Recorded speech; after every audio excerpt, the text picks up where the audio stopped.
La historia oficial, tal y como la muestran los historiadores, conduce a un vacío histórico que se remonta a unos 12.000 años. Vacío histórico que es atribuible a un diluvio universal. Algo que comparten entre sí las diferentes civilizaciones, algunas tan remotas como las iberoamericanas o asiáticas, en donde también tienen su versión del diluvio, el cual borró casi todas las huellas de un pasado anterior. Llama la atención que se le llame diluvio universal, ya que universo es como hoy se llama el cosmos. Esto pone en relieve la afirmación de Alexandre de Eleazar de que este globo se llama universo y así diluvio universal. Sin embargo, no es este acontecimiento el origen de la historia oficial ni tampoco el paleolítico, el tiempo de los viejos pales. Como referencia de origen de la historia a nivel académico se toma a Sumeria, civilización que dejó miles de tablillas de arcilla con grabados de una escritura conocida como cuneiforme, que Alexandre de Eleazar en sus traducciones denominó como Enere y que según él serviría como lenguaje intermedio de comunicación entre hombres y ordenadores.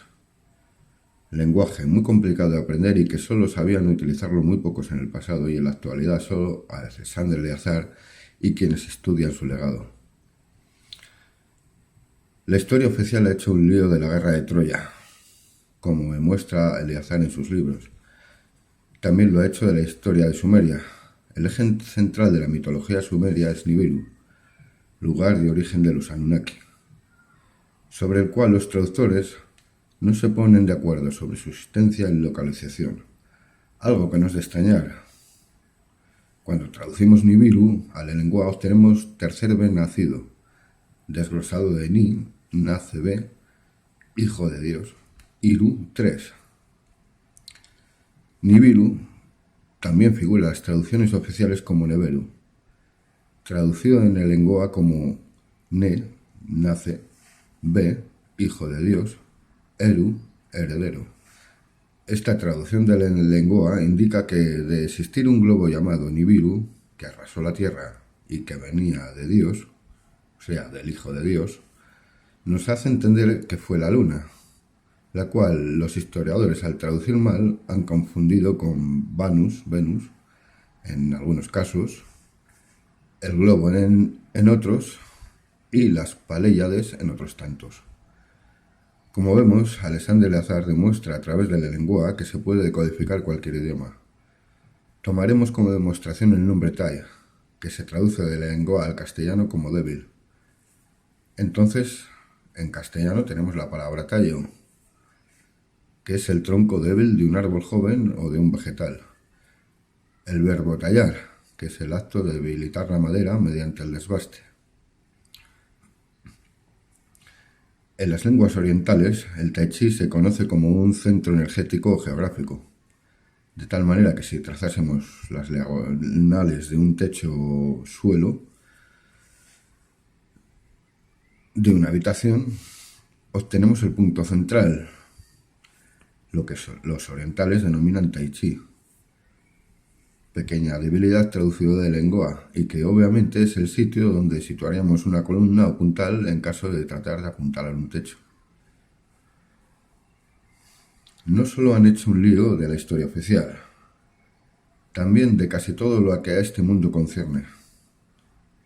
Esta es la venganza del lore, confundir la verdad con el fin de llevar a este mundo al ateísmo, hacer que los políticos liberales defiendan las banderas y los estados payos, hacer que los políticos progresistas defiendan los intereses de los pales, hacer decir a las mujeres que tienen el periodo en lugar de la regla, que parir en lugar de dar a luz.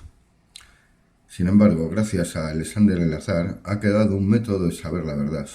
Uno puede ver un lugar cualquiera que le llame la atención, como la isla de La Gomera, es madre de Dios, y localizar en dicha isla un lugar llamado Garajonay, y traducirlo con el lengua y obtendrá la ciudad de arriba de Ión, o sea, Dardanos o Iones. Seguramente existe algún yacimiento de una ciudadela de hace unos 5.400 años en dicha zona. Eleazar no solo nos ha dejado el lengua y las claves de su desencriptación, también la historia de los veres de los payos y sobre todo la Bibele, el camino del Vele. La Biblia fue el libro escrito de la mano de Jesús Goberiel y es obra de Dios Todopoderoso. Escrita hace más de 12.000 años, se han hecho diferentes copias a lo largo del tiempo.